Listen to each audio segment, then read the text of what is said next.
She said I'm only good enough for dog food, she grumbled. Wow, I never thought I'd feel so embarrassed. Even though we just got married, I've been trying to do things her way. But it seems like it's not enough. Maybe she's from another planet or something. That would explain a lot.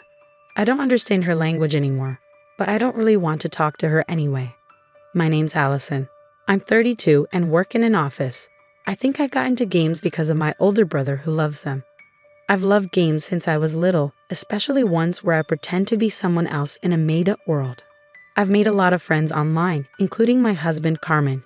We both love the same game and have our favorite characters and spells. Whenever a new game comes out, we go buy it together.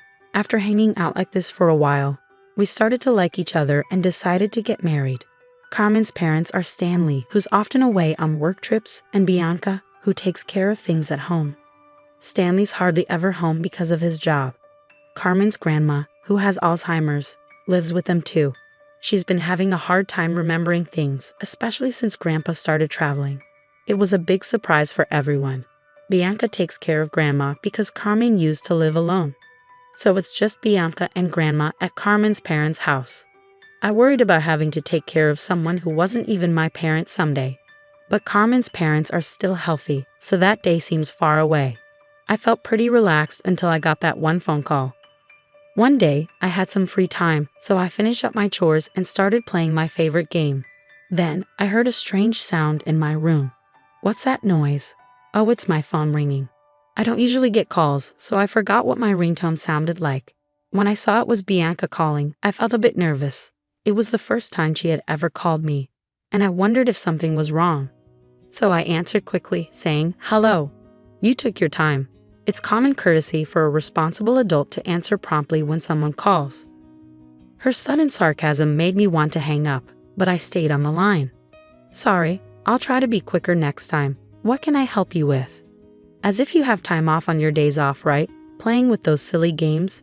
You should be doing your duties as Carmen's wife. After Bianca abruptly hung up, she told me to visit Carmen's parents' house on my next day off. I felt bewildered for a while. Why did I have to deal with sarcasm from a rare phone call? I thought about ignoring it, but she's Carmen's mother, so I figured I should just hear her out. That's how I decided to approach it. Later that night, I told Carmen about the call. "I'm really sorry. It might be a hassle, so you don't have to come with me." It was reassuring to hear him say that, even though it was frustrating. Sometimes I just need a place to unwind after work. "Hello. Oh, Allison, is something on your mind?" Susan from the pottery school greeted me warmly. I went there feeling lighthearted, but now I'm fully engaged in conversation. Susan is around the same age as my grandma, but still vibrant and ready to listen to my problems. She's like a mother figure to everyone. Pottery is fun, but I mostly come here to chat with Susan. "Listen to this, Susan," I began, venting to my friend. I got a rare call from Bianca, and it was just one sarcastic comment after another. "You must have plenty of free time," she said, "or do your duty as a wife." I never expected to hear such outdated remarks. Susan always listens to my complaints without judgment. Just ignore Bianca's nonsense. There are still plenty of old-fashioned people out there. People who talk like that often have double standards. My son's wife deals with the same thing. While I may not have lucked out with Bianca, I'm surrounded by kind people like Susan.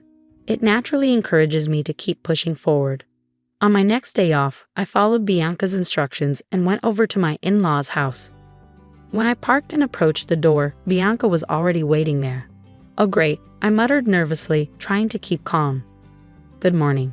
You're supposed to be here 30 minutes earlier. Don't keep your superiors waiting," she scolded. I had just arrived, and already I wanted to turn around and leave. I can understand being punctual for work, but why should I be scolded for her convenience? Besides, arriving 30 minutes early can be inconvenient for the other person, which I didn't want to do. "Well, it's only 10 minutes early," I tried to explain, but she cut me off. "Don't talk back. Am I running a military camp?" I sighed, feeling defeated. I will never trust this person again, no matter what. And I won't ever agree to take care of her when she's old, even if she offers me a lot of money. No way.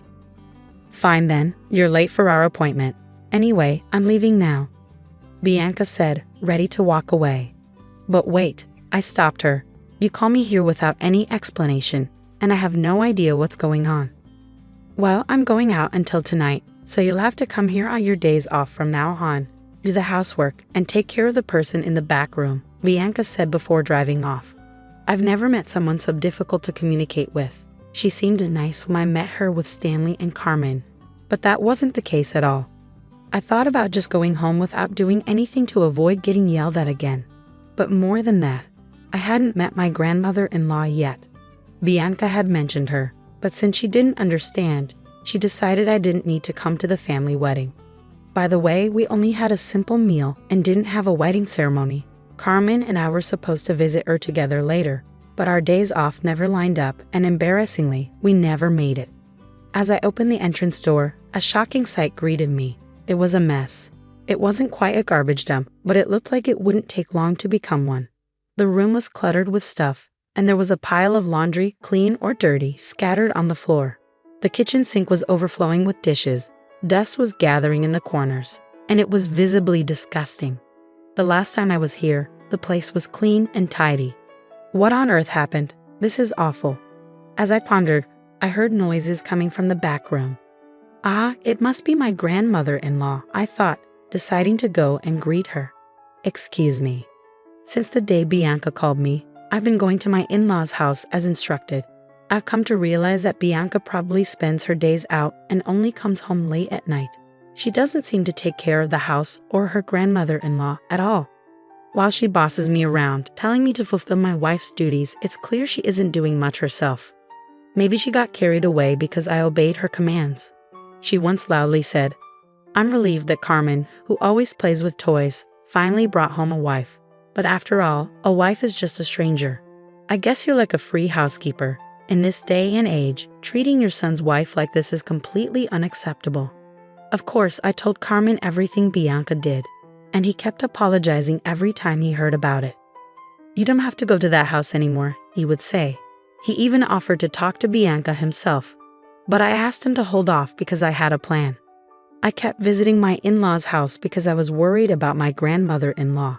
When Carmen saw that she and I got along well, he was really pleased. After a few months of those routine visits, while I was cleaning my in-laws' house as usual, Bianca said, There's a memorial service at the end of this month and people will gather. Just make sure you don't say anything unnecessary, all right? I smiled and replied, Of course, Bianca. But it seemed like Bianca wasn't completely satisfied with my response. The memorial service was for Carmen's grandfather on his death anniversary. He had passed away before I married Carmen, but he was known to be a gentle and kind person. He and my grandmother-in-law got along very well and used to travel together. Carmen told me they always held hands when they were out. Grandfather-in-law had died of cancer, and my grandmother-in-law had taken care of him devotedly, with no help from my parents-in-law. It's just unbelievable. There's a lot of preparation to do, so make sure you come early, all right? And I think you know what to do, Bianca added. Bianca said that, and I cheerfully responded, Yes, I'll act 30 minutes early. But she scolded me, Your voice is too loud, be quiet. I thought about throwing the TV remote at her but managed to hold back. You can't talk like that now, but just wait, get ready, she warned. I looked forward to the day of the memorial service, eagerly anticipating it. I was told to come 30 minutes early, but I arrived an hour early. Apparently, that was too much for Bianca, who came out of the entrance angry, saying, You're too early. There's such a thing as too much. Honestly, when I saw her face, she looked like a monster to me. I quickly cleaned the room and set up the tables. When I heard a cheerful male voice say, Good morning, as he approached the entrance, I saw the staff from a famous local steakhouse standing there. I had been there once with Carmen, and the meat was tender and delicious. But it's not something I can afford to do often. Ignoring me, Bianca eagerly engaged with the handsome staff, saying, Good morning. Nice weather today, isn't it? I could hear someone saying, Ooh, for the first time, and then I went back to my preparations. Hey, hurry up and bring in the food that arrived early, I heard Bianca's annoying voice.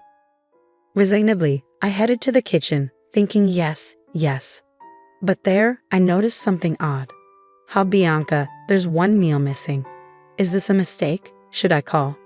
When I said that, Bianca smirked and said, It's not a mistake. I never prepared a portion for you. I was shocked. I never expected to be treated this way. Everyone's gathered today, and you, my son's wife, won't even have time to eat."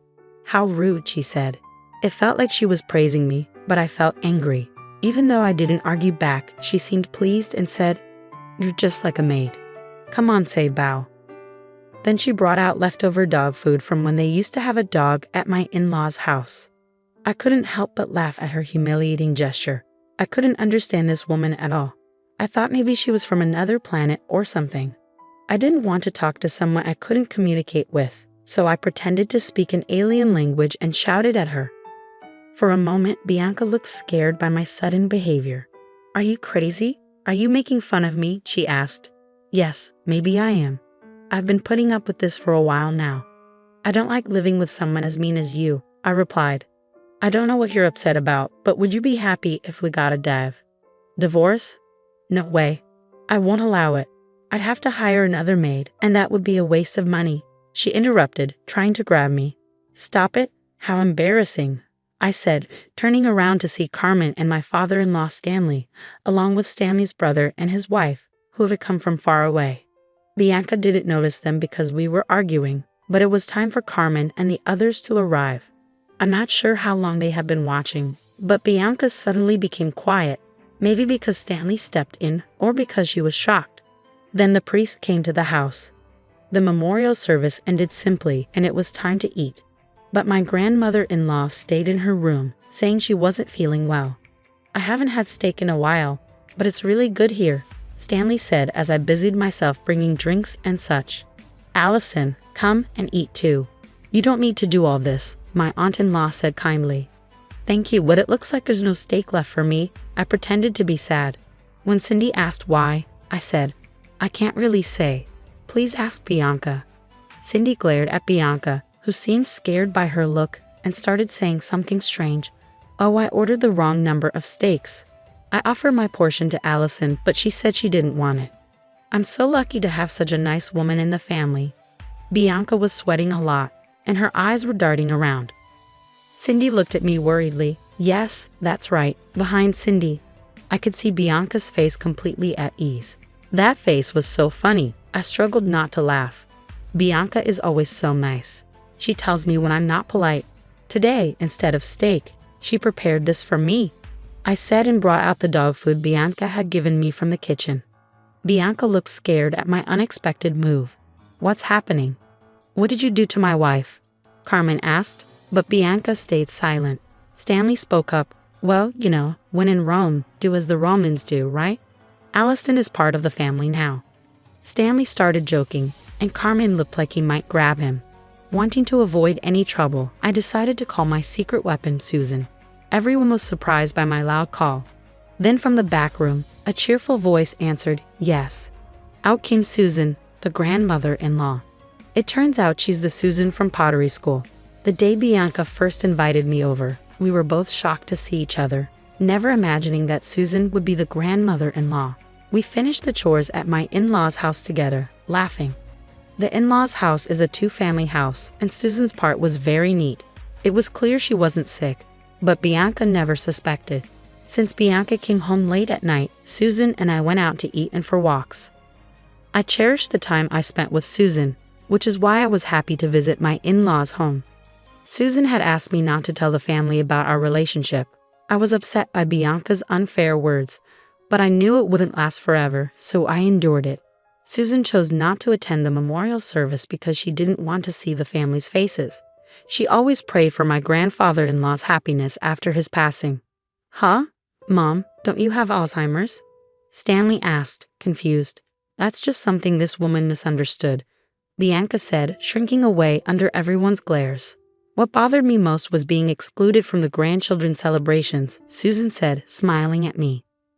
Bianca, not finding this funny, suddenly apologized. I'm sorry, Allison. You've always been distant to me. I was frustrated, and that's why I played that prank today. I truly regret it, but if you had been kinder from the start, maybe I wouldn't have. I never wanted to go along with this act. Bianca, all the kind words you've said to me before, I thought they meant something. That's why I recorded them, I said, pulling out a hidden voice recorder. As we played it back, Bianca's face turned pale, and the others grew serious. Susan and I had planned to reveal everything on this day, regardless of the steak incident. After listening, Cindy started laughing. You talk about social manners, but you've never worked a day in your life. It seemed Bianca had never worked and had lived a life of leisure after the children grew up. Bianca started going out more, leading to constant arguments with Stanley. Stanley himself was apparently a habitual cheater who came home late every night. He would show up at school events for appearances, but otherwise had a fake relationship, according to what Carmen had told me. Carmen couldn't stand it either and left home as soon as he finished high school. That's why pack your bags and leave right now. This is the home my late husband and I cherished. I'll never let you come back. And you too, Stanley, Susan said, glaring at him. You've got another woman out there, don't you? Do whatever you want, worthless son. I'm cutting ties with you. Stanley left hastily, maybe feeling too exposed. And Carmen, I know you're busy with work, but visit once in a while. I understand if you don't want to, with such foolish parents, Susan told Carmen, looking a little sad. Then we left the house. As Carmen and I walked away, Bianca, looking furious, chased after me. Wait, clear up this misunderstanding. If I get kicked out, I'll be in trouble. I thought if that were the case, she shouldn't have mistreated me in the first place, but her words came too late. I don't get it. Why don't you work? You seem to know how to be a decent member of society, I said sarcastically as I got into the car. She was yelling something outside, but I ignored her. Let her regret her choices however she likes. After getting kicked out of my in-laws' house, Bianca showed up at Stanley's place where he was working alone. But as Susan predicted, Stanley was already living with his mistress, and Bianca was quickly left out. It turned out Bianca had been cheating too, with a married man. She got sued by his wife for damages. Since both our former in-laws had cheated, the damages kind of balanced out, but Bianca still had to pay. Stanley might have to pay less if his mistress's wife also sues him, but they're strangers to me now, and I don't care. They were a match in a weird way, despite their fake relationship. Carmen has no attachment to them and never wants to see them again. I feel the same. We decided to live in the in-laws' house with Susan. We got rid of all the furniture Bianca had picked out and changed the inside a lot, so it feels like a new home. Susan is surprisingly lively for her age, but I'm happy to take care of her if she needs it. Plus, next year, our family will be growing. I'm excited to have a happy life with my loved ones from now on.